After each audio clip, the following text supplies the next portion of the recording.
मंगल seminary हो, गोपाल सा हो, या ऐसे गौरीशंकर स्कूल है, कई एक विद्यालय हैं। मंगल सेमिनरी भी आप ही के परिवार के लोगों ने दिया? जी के नाम पे है मंगल सेमिनरी, मेरे दादा। मंगल सेमिनरी दादा थे आपके? हाँ, मेरे दादा थे। सॉरी के मंगल प्रसाद शाह के नाम पे वो इंटर कॉलेज है, गोपाल शाह हमारे परदादा के नाम पे है।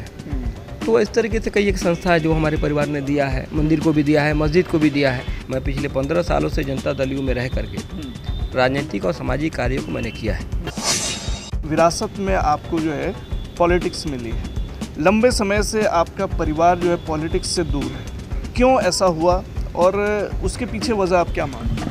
हमारा सामाजिक कार्य हमारे फैमिली ने कहाँ कहाँ किया और हम अपना राजनीतिक पृष्ठभूमि कहाँ तैयार कर रहे हैं। नरकटिया विधानसभा से उपजा करके ला कर ही खाता हूँ, तो मेरा सामाजिक, पारिवारिक और राजनीतिक तीनों जुड़ाव मेरा नरकटिया विधानसभा से। आप फिर नरकटिया विधानसभा की तरफ क्यों जा रहे हैं, मोतिहारी क्यों नहीं? हमको लगता है कि आज भी नरकटिया विधानसभा विकास के मामले में 10 सालों में बहुत पिछड़ गया है। तो ये तो मुख्यमंत्री का देन है, चाहे जटवा का पुल हो, चाहे वो सड़क हो, उसमें विधायक जी का कोई योगदान नहीं है।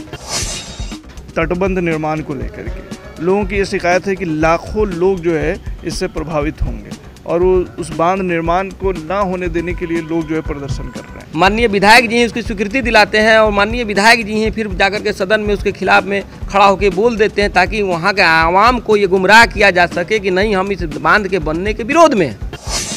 नीतीश कुमार जी के स्वास्थ्य को लेकर के भी बहुत सारी चर्चाएं हो रही हैं, क्या कहेंगे? नीतीश कुमार ने 20 वर्षों तक अगर शासन किया और उनके ऊपर कोई आरोप नहीं लगा भ्रष्टाचार का, तो विरोधी बौखलाए हुए हैं। परिवारवाद पे अगर आप प्रहार करते हैं विपक्ष के, तो निशान जी भी आ गए हैं। बड़ा अंतर है, परिवारवाद आप इसको नहीं कर सकते हैं। हम वर्कर्स मांग कर रहे हैं, पार्टी के नेता मांग कर रहे हैं कि निशान जी को राजनीति में आगे आना चाहिए। नीतीश कुमार जी के हटने का तुक्का लगाएं, नीतीश कुमार जी के बीमार होने का तुक्का लगाएं, ये चलता रहेगा और नीतीश कुमार जी मुख्यमंत्री रहेंगे और एनडीए की सरकार रहेगी और हम लोग मजबूती से बिहार में काम करेंगे, बिहार का विकास होगा।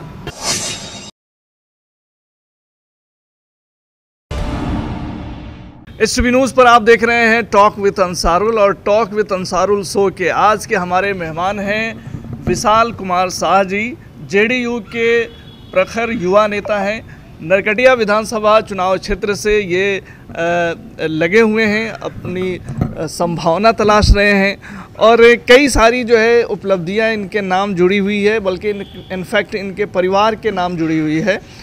जेडीयू में 15 सालों से विशाल जी रहे हैं। तो विशाल जी, बहुत स्वागत आपका STV न्यूज़ के टॉक विद अंसारुल शो में। जेडीयू में आप 15 सालों से लगे हुए हैं, कई सारे महत्वपूर्ण पदों की शोभा आपने बढ़ाई है, जिला अध्यक्ष भी रहे हैं आप यूथ के। अब वो वक्त आ गया है कि विशाल कुमार शाह जी लोगों के दर पे अपने लिए वोट मांगने चलेंगे। देखिए, मैं पिछले 15 साल से जनता दल में हूँ और चूंकि मैं एक ऐसे परिवार से आता हूं जिसका सरोकार 100 वर्षों से ज़्यादा का इतिहास मेरे परिवार का है और लोग राजनीति में भी सक्रिय रहे हैं, देश की आज़ादी में भी मेरा परिवार सक्रिय रहा है और मेरे परिवार के कई लोग जो हैं भिन्न भिन्न पदों पे रहे हैं, सामाजिक कार्यों में भी मेरा परिवार लगा रहा है। तो उस कड़ी में मैं भी एक अपने परिवार का जो है सामाजिक कार्य करता हूँ परिवार की तरफ से। जो मैं पिछले 15 सालों से जनता दल यू में रह करके राजनीतिक और सामाजिक कार्यों को मैंने किया है और मुझे ऐसा लगता है कि समाज में अगर आप किसी की मदद करना चाहते हैं और ईमानदारी से करना चाहते हैं तो राजनीति एक सशक्त माध्यम है जिससे कि आप बड़े तबके को ईमानदारी से लाभ पहुंचा सकते हैं और इसका जीता जाता उदाहरण हमारे माननीय मुख्यमंत्री जी हैं और उनसे प्रेरित होकर के मैंने 2010 में जनता दल यू की सदस्यता ली, उनके कार्यों को देख करके। चूँकि हम लोग उस दौर के लोग हैं जिसने 2005 के पहले के बिहार को भी देखा था। हमारी शिक्षा दीक्षा पटना में हुई और उस दरमियान में हमने देखा कि पटना का क्या हाल था। हम लोगों के सामने ही कई घटनाएं घटी हैं, जो गौतम शिल्पी हत्याकांड है या इस तरह की जितनी भी घटनाएं हैं, हम लोग उस समय में पटना में ही रहते थे और हमने उसको भी देखा था। और जो 5 के बाद जो परिवर्तन हुआ बिहार का और 5 से 10 के दरमियान में जिस तरीके से जिस तेज़ी से बिहार में बदलाव हुआ वो हमारे लिए अकल्पनीय था और उसको देख करके हमने जेडीयू की सदस्यता ली और आज 15 सालों से पार्टी में काम कर रहे हैं और हमें भरोसा है कि जिस ईमानदारी से हमने पार्टी में काम किया है और लोगों के बीच में जा कर के हमने दल का और लोगों का मदद किया है, हमको इस बार पार्टी जरूर मौका देगी। पार्टी ने अगर मौका नहीं दिया तो खुदा न खास्ता? देखिए, भविष्य की बात हम लोग आज कैसे तय कर लेंगे कि पार्टी मौका नहीं देगी तो क्या होगा। मुझे तो भरोसा है कि पार्टी मौका देगी। इसलिए मैं कह रहा हूँ कि चूंकि आपके कंस्टिट्यूंसी से कई सारे लोग भी जो है चेहरे अपना जो है यात्रा भी लोग कर रहे हैं और भी बहुत तरह की बातें हो रही हैं। यही तो प्रजातंत्र की खूबसूरती है कि यहाँ कोई भी व्यक्ति अपनी बात रख सकता है और अपनी दावेदारी कर सकता है। जहाँ तक मेरा सवाल है, मैं जनता दल यू में 15 वर्षों से हूँ और मेरे विधानसभा में चाहे अन्य जो भी लोग हों, किन्हीं का भी योगदान जनता दल यू में लगातार 15 वर्षों का नहीं है। ये मैं हूँ और मुझे गर्व है कि मैंने नीतीश कुमार जी के दल में 15 सालों तक ईमानदारी से काम किया है और मेरे दल में कभी भी कार्यकर्ताओं की अनदेखी नहीं की जाती है। हमारे यहाँ कार्यकर्ताओं को ही मौका मिलता है। यहाँ जनबल का काम धनबल से नहीं लिया जाता है। तो ये कार्यकर्ताओं की पार्टी है और हमारे नेता हमेशा कार्यकर्ताओं के लिए न्याय करते आए हैं। तो मैं आश्वस्त हूँ कि मेरे साथ भी न्याय होगा। बिल्कुल, और उम्मीद पे दुनिया कायम है ना। विशाल जी, आपके पिताजी स्वर्गीय विशंभर नाथ प्रसाद शाह जी नगर परिषद मोतिहारी के चेयरमैन रहे हैं। आपके फैमिली में और भी बहुत सारे लोग जो है विधायक मोतिहारी कंस्टिट्यूंसी से रहे हैं, मुखिया भी रहे हैं। अगर एक तरह से देखा जाए तो विरासत में आपको जो है पॉलिटिक्स मिली है। लंबे समय से आपका परिवार जो है पॉलिटिक्स से दूर है, तो क्यों ऐसा हुआ और उसके पीछे वजह आप क्या मानते हैं? नहीं, देखिए, मेरा परिवार शुरू से सामाजिक रहा है और इसका कारण है कि कई एक संस्थान जो आप अपने शहर में देख रहे हैं, इस ज़िले में देख रहे हैं, उसको मेरे परिवार ने दिया है। चाहे कोई इंटर कॉलेज हो, आप देख लीजिए, कई एक इंटर कॉलेज है, मंगल सेमिनरी हो, गोपाल शाह हो, या ऐसे गौरीशंकर स्कूल है, कई एक विद्यालय हैं। मंगल सेमिनरी भी आप ही के परिवार के लोगों ने दिया? जी के नाम पे है मंगल सेमिनरी। मेरे दादा, मंगल सेमिनरी दादा थे आपके? हाँ, मेरे दादा थे, स्वर्गीय मंगल प्रसाद शाह के नाम पे वो इंटर कॉलेज है। गोपाल शाह हमारे परदादा के नाम पे है। तो इस तरीके से कई एक संस्था है जो हमारे परिवार ने दिया है। मंदिर को भी दिया है, मस्जिद को भी दिया है। तो ये ऐसा है कि सामाजिक ताना बाना शुरू से रहा है, सामाजिक हमारा परिवार शुरू से रहा है। तो उसी कड़ी को हम आगे बढ़ा रहे हैं और हम समाज में भी काम कर रहे हैं, राजनीति में भी काम कर रहे हैं। सामाजिक हमारा एक संस्था भी है, हमारा संकल्प, जिसके माध्यम से भी हम सामाजिक काम करते रहते हैं और दल के द्वारा भी जो हम अपना राजनीतिक और सामाजिक काम करते रहते हैं। एक तरह से देखा जाए तो आप जैसा कह रहे हैं कि आपके परिवार का जो राजनीतिक विरासत रहा है उसका कहीं ना कहीं क्षेत्र जो है उनका जो कार्य क्षेत्र रहा है वो मोतिहारी कंस्टिट्यूंसी रहा है। जिससे लाइक आप कह रहे हैं बहुत सारी संस्थाएं ये शहर को देने वाला आपका परिवार है। मंगल सेमिनरी स्कूल है, आपको गौरीशंकर स्कूल कह रहे हैं, आप हीरालाल शाही स्कूल की भी चर्चा कर रहे हैं कि आपके परिवार के लोगों का ही देन है, गोपाल शाही स्कूल की बात आप कर रहे हैं। तो आप फिर नरकटिया विधानसभा की तरफ क्यों जा रहे हैं, मोतिहारी क्यों नहीं? देखिए, ये जो संस्था हमारे परिवार ने दिया, ये किसी राजनीतिक उद्देश्य के तहत नहीं दिया, ये सामाजिक उद्देश्य के तहत दिया गया है। और नरकटिया विधानसभा में भी मेरे परिवार ने एक मंदिर को जो है 10.5 कट्ठा ज़मीन दिया है। तो इससे कोई लेना देना नहीं है कि हमारा सामाजिक कार्य हमारे फैमिली ने कहाँ कहाँ किया और हम अपना राजनीतिक पृष्ठभूमि कहाँ तैयार कर रहे हैं। चूँकि मैं नरकटिया बंजरिया, ये आप जो बैठे हुए जिस जगह पे, ये रेवेन्यू विलेज बंजरिया है, यानी कि बंजरिया ब्लॉक में हम आते हैं और नरकटिया विधानसभा का बंजरिया ब्लॉक एक पार्ट है। बंजरिया और छोड़ा, दानो और बनकटवा 3 प्रखंड मिलकर के नरकटिया विधानसभा बनता है। तो हम तो इस विधानसभा के वासी हैं और हम मतदाता भी इसी विधानसभा में हैं। तो इस परिस्थिति में हमारी दावेदारी यहाँ से है। और चूंकि 2014 में जब प्रकाश झा जी चुनाव लड़े थे लोकसभा का, उस समय में जनता दल यू की तरफ से मैं इस विधानसभा का प्रभारी था और उनके साथ मैंने चुनाव कैंपेन में काम किया। 14 के बाद 15 में जो हमारे स्थानीय विधायक थे उन्होंने इस सीट को छोड़ दिया, वो रक्सौल जाके चुनाव निर्दलीय उस समय में 15 की विधानसभा में लड़े। तो 15 के बाद यहाँ पार्टी की जितनी भी गतिविधि हुई, चूँकि मैं प्रभारी था, उस हैसियत से चाहे जो भी मीटिंग हुआ या जो भी कार्यक्रम पार्टी का चला उसको मैंने लीड किया और मेरे देखरेख में वो सारे कार्यक्रम पार्टी के द्वारा संचालित हुए। तो मेरा 2014 से आज 11 वर्षों का मेरा उस क्षेत्र में मेरा काम करने का अनुभव रहा है और उस क्षेत्र के एक एक पंचायत, एक एक गांव में मुझसे लोग जुड़े हुए हैं और मेरा न सिर्फ कि राजनीतिक वहाँ एक पहचान है, मेरे परिवार के द्वारा भी जो है वहाँ मेरी खेती बाड़ी, मेरा जो भी मैं खाता हूँ अपने घर में बैठ के, वो मैं नरकटिया विधानसभा से उपजा करके ला कर ही खाता हूँ। तो मेरा सामाजिक, पारिवारिक और राजनीतिक तीनों जुड़ाव मेरा नरकटिया विधानसभा से। नरकटिया एक मुस्लिम बहुल्य क्षेत्र है। शमीम साहब वहाँ से ऑलरेडी विधायक हैं। कई सारे और भी कैंडिडेट्स जो है आ रहे हैं, AIM के लोग भी आ रहे हैं, जन सुराज के लोग भी अपने किस्मत आजमाना चाह रहे हैं। खुद को कहाँ एग्जिस्ट कर पाते हैं उस विधानसभा क्षेत्र में? देखिए, मैं इस तरह के बातों में भरोसा नहीं करता कि कौन सा क्षेत्र किसकी बहुलता है। हम एक ऐसी पार्टी के नेता हैं जिसका सिद्धांत A to Z का है। मेरा कोई समीकरण किसी पर्टिकुलर कास्ट को लेकर नहीं होता है। हमारे दल का कोई समीकरण किसी कास्ट को लेकर हम लोग टारगेटेड पॉलिटिक्स नहीं करते हैं। ये बाकी लोग करते हैं, कुछ लोग अगड़ी पिछड़ी करते हैं, कुछ लोग MY के करते हैं, किसी का और कुछ पैटर्न हो सकता है।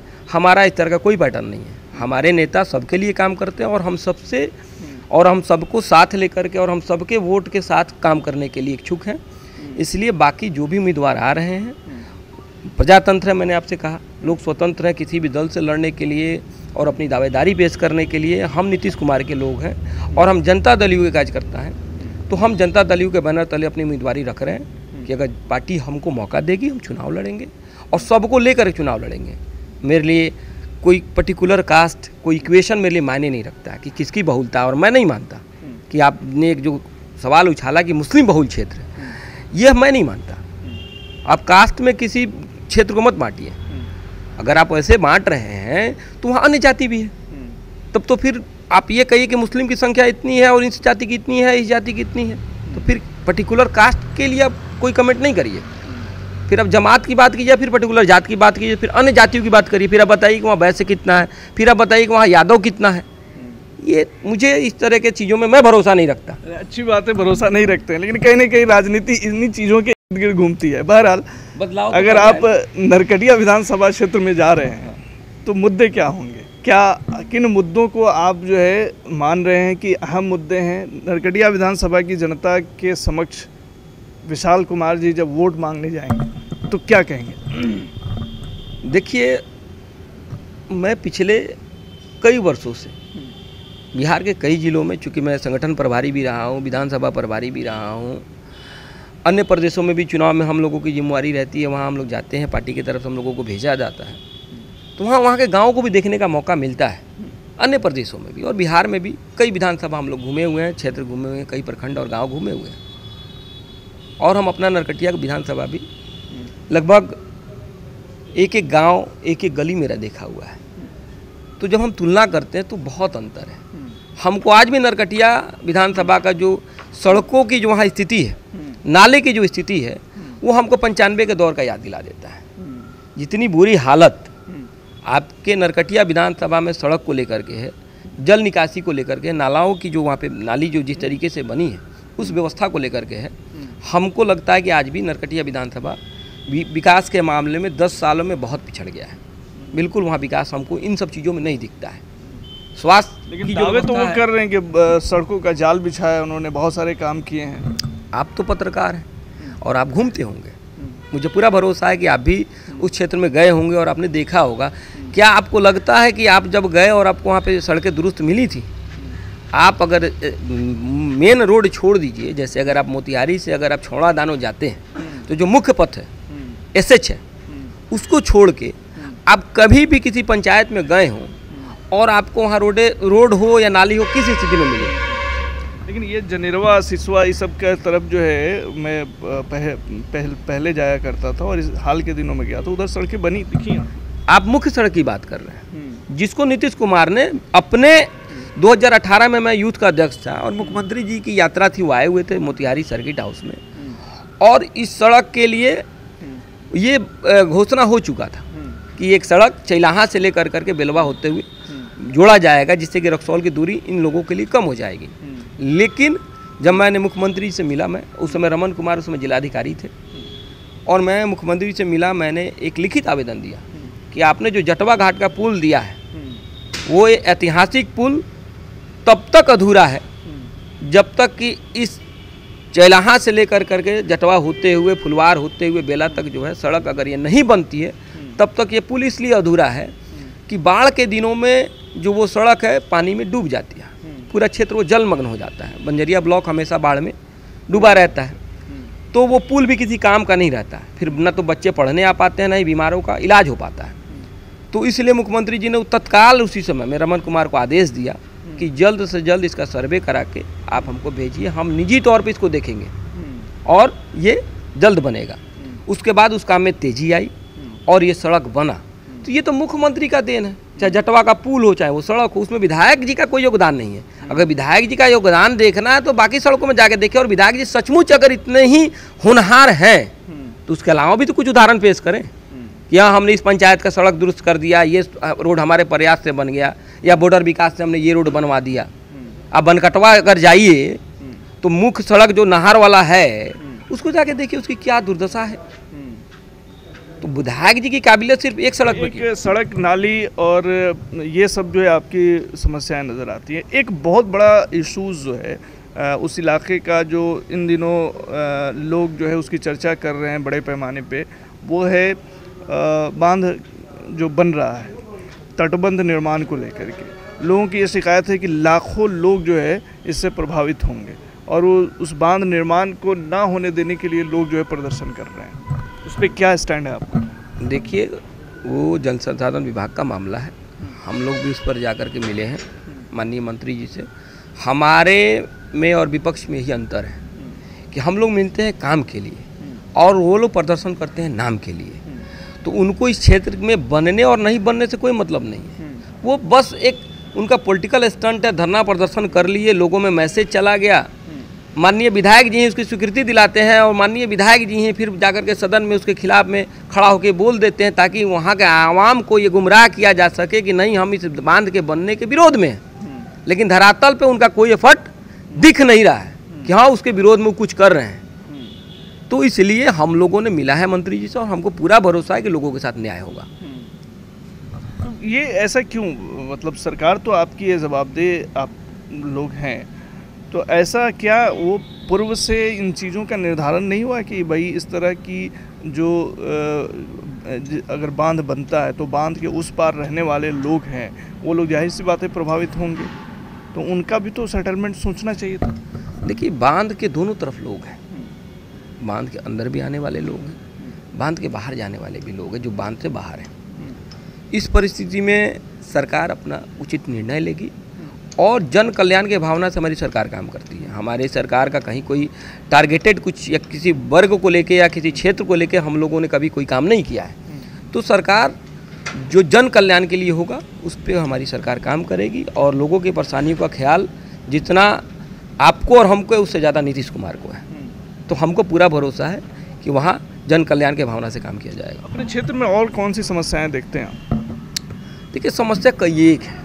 हमको लगता है कि अगर हम लोग सिर्फ समस्या गिनाने बैठे तो पूरा समय आपका इंटरव्यू का उस समस्या में ही चला जाएगा। 2-4 तो हम लोग डिस्कस कर ही सकते हैं। हाँ, जैसे अब सड़क का हमने आपको उदाहरण दिया, हमने नाली का आपको उदाहरण दिया कि जल निकासी यहाँ नहीं है। यहाँ जो है आपके स्थानीय विधायक जी जो है आज तक तो कोई बड़ा हॉस्पिटल नहीं बनवा पाए। आप देखेंगे कि खैरवा में उनका जो निजी अस्पताल है उसके अलावा छड़ा दाना ब्लॉक में कोई बड़ा हॉस्पिटल वो नहीं ला पाए, जबकि वो 10 साल से विधायक हैं, वो सरकार में भी रहे, मंत्री भी रहे। अगर वो चाहते तो जिस अभी तो वो कहेंगे कि हम विरोध में, विधायक में, विपक्ष में, हमारा नहीं चल रहा है, लेकिन अब सरकार में भी 2-2 बार रहे ना। अगर आप चाहते तो उन दिनों में कम से कम कुछ एक बड़ा काम तो अपने क्षेत्र में करवा लेते।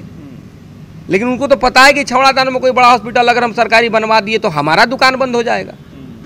तो ये हमारे नज़र में है कि अगर हमको अवसर मिलेगा तो एक बड़ा हॉस्पिटल हम अपने क्षेत्र में ज़रूर बनवाएंगे ताकि वो जो सुदूर ग्रामीण क्षेत्र है उन लोगों को इलाज के लिए धक्का नहीं खाना पड़े या सिर्फ उनके हॉस्पिटल पर आश्रित नहीं रहना पड़े। तो हमारे लिए स्वास्थ्य का भी एक बड़ा चैलेंज है कि अगर हमको अवसर मिलेगा या हमारे दल के विधायक वहाँ रहेंगे तो वहाँ एक बड़ा स्वास्थ्य जो है, स्वास्थ्य के ध्यान में रखते हुए एक बड़ा हॉस्पिटल हम बनवाएंगे। ये भी एक मुद्दा है हमारे लिए, हमारे क्षेत्र में। स्वास्थ्य की बात आप कर रहे हैं तो इन दिनों आपके पार्टी के जो मुखिया हैं नीतीश कुमार जी के स्वास्थ्य को लेकर के भी बहुत सारी चर्चाएं हो रही हैं, क्या कहेंगे? देखिए, नीतीश कुमार जी पिछले 20 वर्षों से बिहार के मुख्यमंत्री हैं और देश के लिए उदाहरण है कि ना तो उन्होंने 20 वर्षों में परिवारवाद को बढ़ावा दिया है और ना ही पिछले 20 वर्षों में उन्होंने कभी किसी जाति विशेष को बढ़ावा दिया है, ना ही 20 वर्षों में उनके ऊपर कोई करप्शन का चार्ज लगा है। आज एक छोटा सा जनप्रतिनिधि भी हो जाता है, वार्ड का सदस्य भी हो जाता है, तो उसके ऊपर कुछ ना कुछ भ्रष्टाचार का आरोप लग ही जाता है। लेकिन इस अर्थ युग में नीतीश कुमार ने 20 वर्षों तक अगर शासन किया और उनके ऊपर कोई आरोप नहीं लगा भ्रष्टाचार का, तो विरोधी बौखलाए हुए हैं। लोगों ने कहा कि 2015 के बाद नीतीश कुमार नहीं लौटेंगे, वो लौट के आए। लोगों ने कहा कि 2020 के बाद नीतीश कुमार अब इनका वापसी नहीं होगा। 2020 में ही उनको विपक्ष ने कहा कि ये नहीं लौटेंगे, 2020 में भी नीतीश कुमार लौट के आए और अब इनको दिख रहा है कि 25 में भी नीतीश कुमार वापस आ रहे हैं। अब बेचैनी यहाँ है, तो अब क्या किया जाए? अब भ्रष्टाचार का आरोप लगा नहीं सकते हैं, अब परिवारवाद का आरोप लगा नहीं सकते हैं, तो कैसे नीतीश कुमार को फिर डिफीट किया जाए, कैसे उनको डिफेम किया जाए? कुछ ना कुछ तो लाएंगे ना, सत्ता पे कैसे लाएंगे? नीतीश कुमार को कैसे डिफेम करेंगे? तो ये एक प्लान करके स्ट्रेटेजी बनाई गई है कि भाई कुछ ना कुछ। अब देखिए जैसे विधानसभा का एक क्लिप चला, वायरल हुआ उनका मुंह चलाते हुए, अरे भाई तेजस्वी से इशारे में पूछ रहे थे क्यों मुंह चला रहे हो, और उसको इस तरीके से दिखाया गया कि हाँ भाई मुख्यमंत्री जी कुछ ना कुछ अव्यवहारिक तौर पे कुछ जो है कर रहे हैं। प्रधानमंत्री की उंगलियां जो देख रहे थे, क्या लगता है हम आप मेरे साथ बैठे हो, हम आपकी उंगलियां देख लिए तो क्या हमारा मानसिक स्थिति खराब हो गया? ये देखिए प्लान वे में किया जा रहा है। जनगण मन तो एक सीरियस मैटर था। जनगण मन के दौरान जो चीजें उन्होंने की वो एक सीरियस मैटर था, उसकी बहुत आलोचना हुई। सुनिए, आलोचना किसने किया? पहले आप ये भी तो देखिए ना, आलोचना किया विपक्ष ने, तो विपक्ष को क्या मौका मिलेगा आलोचना करने का? कैसे आलोचना करेगा? वो ऐसे लोग आलोचना कर रहे हैं जिनका परिवार का जो है साल में एक चक्कर जेल में लगता है, जिसका पूरा खानदान जो है राजनीति में जो है घुसा पड़ा हुआ है। हम नहीं मिले तो हमारे बीबी को दे दीजिए, हमारे बीबी से छूटे तो हमारे बेटवा को दे दीजिए। तो ये लोग कैसे डिफेम करेंगे नीतीश कुमार को? आपके पास मुद्दा क्या है? विकास के नाम पर डिफेम कर ही नहीं सकते, कैसे डिफेम करेंगे? परिवारवाद पे अगर आप प्रहार करते हैं विपक्ष के, तो निशान जी भी आ गए। निशान जी के लिए हम लोगों ने मांग किया है, बड़ा अंतर है। परिवारवाद आप इसको नहीं कर सकते हैं। हम वर्कर्स मांग कर रहे हैं, पार्टी के नेता मांग कर रहे हैं कि निशान जी को राजनीति में आगे आना चाहिए। क्या निशान जी ने कहा कि हम चुनाव लड़ेंगे? आपके किसी इंटरव्यू में, उनके किसी इंटरव्यू में क्या नीतीश कुमार जी ने कहा, क्या नीतीश कुमार जी ने कहा कि हमारा बेटा चुनाव लड़ेगा? कौन कह रहा है कि निशान को राजनीति में आना चाहिए? पार्टी के वर्कर बोल रहे हैं कि निशान जी को चुनाव में आना चाहिए, पार्टी में आगे आना चाहिए, पार्टी का कमान संभालना चाहिए। तो एक वो जिन्होंने अपने बच्चे को थोपा अपने वर्कर्स पे और बिहार के ऊपर, देखिए अंतर है, मैं ये कह रहा अंतर है अंसारुल भाई, अंतर है। एक वो परिवार है जिसने एक एक करके अपने बीबी को थोपा बिहार के ऊपर में, उसके बाद से अपने दोनों बच्चों को थोपा बिहार के ऊपर में, उसके बाद से अपने दोनों बेटियों को थोपा है बिहार के ऊपर में। एक वो परिवार है कि न चाहते हुए भी राजद का जो कार्यकर्ता है, अगर वो अपना बैनर लगाएगा तो पहले उनके परिवार के 7-8 आदमी का फोटो उसको लगाना पड़ेगा, और वो 8 आदमी का जब फोटो लगा लेगा तो नीचे में 9वां स्थान पर उसका फोटो लगेगा। और एक हमारे नेता हैं कि हमारे बैनर पर नीतीश कुमार के अलावा उनके परिवार का किसी का फोटो नहीं रहता है। तो बहुत अंतर है कि वो परिवार है। वही तो मैं ये कह रहा हूँ, तुलना नहीं कर सकते। तुलना मैं इसलिए कर रहा हूँ विशाल जी, आप ये बताइए कि एक जैसा अभी आप आरोप लगा रहे हैं कि परिवार में फलाना ढिमकाना सब है, आप अगर ये डिमांड करते हैं कि नीतीश कुमार के पुत्र को राजनीति में आना चाहिए, उन्हें कमान अपने हाथ में लेना चाहिए, और पटना में जब उनकी होर्डिंग लगती है तो कहीं ना कहीं आप भी तो उन्हीं चीज़ों का अनुसरण कर रहे हैं, तो आरोप तो आप पे भी लगेंगे ना। हम अनुसरण उनका नहीं कर रहे हैं। एक नेता अगर हमारे खुद उनको अगर हमारे ऊपर थोप देते तो हम कहते कि नेता ने अपने वंशवाद को बढ़ावा दिया और हम लोगों की इच्छा के विरुद्ध जा करके उन्होंने अपने बेटा को हम लोगों के ऊपर स्थापित कर दिया। तो मैं भी इस चीज़ से दुखी होता कि अगर नेता ने उनको आगे बढ़ा दिया होता। माननीय नीतीश कुमार जी अगर उनको हमारे ऊपर थोप देते, इम्पोज कर देते कि नहीं भाई यही अब रहेगा, हमारे बाद यही उत्तराधिकारी है, तो वर्कर्स दुखी हो सकता था। वो तो मना कर रहे हैं, निशान भी मना कर रहे हैं, और हम वर्कर्स चाहते हैं कि नहीं भाई उनके बेटा को इसलिए आना चाहिए कि पढ़े लिखे हैं और सुलझे हुए लोग हैं। व्यक्तित्व उनका ऐसा है, हम लोग मिले भी हैं कई बार, उनका व्यक्तित्व ऐसा है कि लेस मात्र भी अहंकार नहीं है। अगर आप निशान जी से मिलेंगे तो आपको प्रतीत ही नहीं होगा कि इनके पिताजी 20 वर्षों से मुख्यमंत्री हैं, उसके पहले केंद्रीय मंत्री थे, इतने बड़े परिवार से आते हैं जिनका एक लेगेसी है जिनका राजनीति में। बिल्कुल आपको निशान जी से मिलने के बाद इन सब चीज़ों का आपको एहसास नहीं होगा, और एक तरफ जाइएगा तो वहाँ एहसास होगा कि वो युवराज हैं और आपकी कोई हैसियत वहाँ नहीं है। जैसे ही आप उनके आवास के अंदर जाइएगा कभी मिलने के लिए या उनसे मिलने का वो करिएगा तो ये आपको बता दिया जाता है कि भाई हम सर्वे सर्वा हैं और आप कुछ नहीं हैं। तो बड़ा अंतर है निशांत कुमार से और इनका तुलना करना तेजस्वी जी से या उनके परिवार से या राहुल गांधी से, बहुत अंतर है।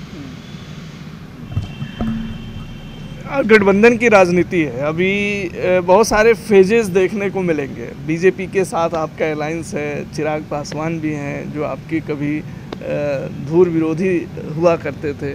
तो क्या लगता है कि नीतीश कुमार जी मुख्यमंत्री नेक्स्ट टर्म में बने रह पाएंगे? क्योंकि बहुत सारे कयास लग रहे हैं कि नीतीश कुमार जी की जगह पे अब भाजपा जो है अपने मुख्यमंत्री को प्रमोट कर सकती है। अभी पिछले दिसंबर महीना में हमारा जेडीयू का सम्मेलन हुआ था और जनवरी माह से एनडीए का सम्मेलन हो रहा है। पांचों दल के उसमें प्रदेश अध्यक्ष और प्रमुख जो वहाँ के नेता हैं वो लोग उस कार्यक्रम में शामिल हो रहे हैं। आपने शायद उस बैनर को नहीं देखा है, तब आपका यह सवाल आ रहा है, जिस पर स्पष्ट लिखा हुआ है कि 2025 फिर से नीतीश। तो मैसेज एनडीए की तरफ से क्लियर है कि 25 का चुनाव नीतीश कुमार जी के नेतृत्व में होगा। और बाकी कयास लगाना है तो लोग लगाते रहेंगे, पहले भी लोग लगाते रहे हैं। बहुत लोगों ने कहा कि भाई 20 के बाद नीतीश कुमार नहीं रहेंगे, बीजेपी हटा देगी। जब हमारी सीटें कम आई तभी लोगों ने कहा कि भाई अब तो बीजेपी की सीटें ज़्यादा आ गई, अब उनके मुख्यमंत्री रहेंगे। तो ये लोगों का काम है कि लोग तुक्का लगाते रहें, नीतीश कुमार जी के हटने का तुक्का लगाएं, नीतीश कुमार जी के बीमार होने का तुक्का लगाएं। ये चलता रहेगा और नीतीश कुमार जी मुख्यमंत्री रहेंगे और एनडीए की सरकार रहेगी और हम लोग मजबूती से बिहार में काम करेंगे। बिहार का विकास होगा, जो नहीं हुआ वो सब होगा। चंपारण में एक दो सीटें जो हैं मिल जाती हैं आप लोगों को। चंपारण में बीजेपी का एक स्ट्रॉन्ग ये है, इस बार क्या है, कुछ परिवर्तन देखने को मिलेगा क्या? देखिए, चंपारण में हम लोग 2010 में 6 सीट पे लड़े थे और 5 सीट हम लोग जीते थे, 1 सीट हम लोग लूज कर गए थे। 2015 में अभी जो राजनीतिक चाणक्य हैं, जिनको अभी सो कॉल्ड आप ही के मीडिया वालों ने चाणक्य की उपाधि दी है, और हमारे पार्टी के नेता हमारे जो भी आप लोग कह लें, और हमारे पार्टी के नेता उनको राजनीति के किशोर कहते हैं, प्रशांत किशोर जी। 2015 के चुनाव में उन्हीं के टीम के द्वारा एक सर्वे किया गया जिले में,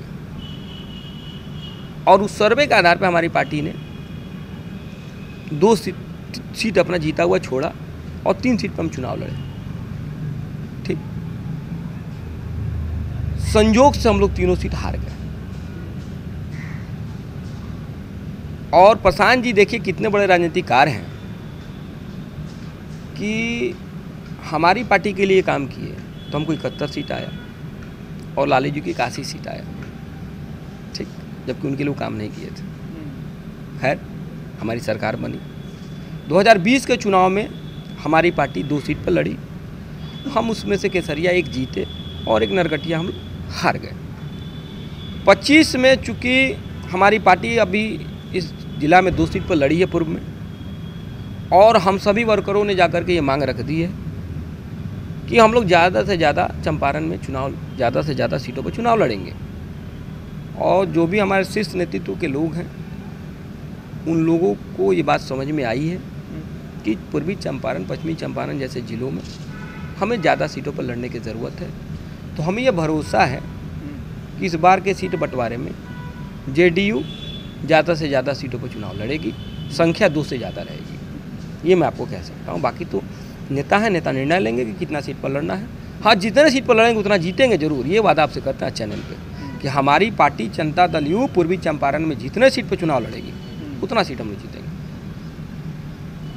तो इस बार 50-50 के रेशियो पर रहेंगे आप? ये हम तय नहीं कर सकते ना, ये मेरे अधिकार क्षेत्र का बात नहीं। ये नेता नीतीश कुमार और शीर्ष नेतृत्व और एनडीए के सभी लोग मिलकर बैठ के तय करेंगे कि कितने सीट पर चंपारण आप तो प्रदेश स्तर में भी जो है अपनी सक्रियता दिखाते रहे हैं।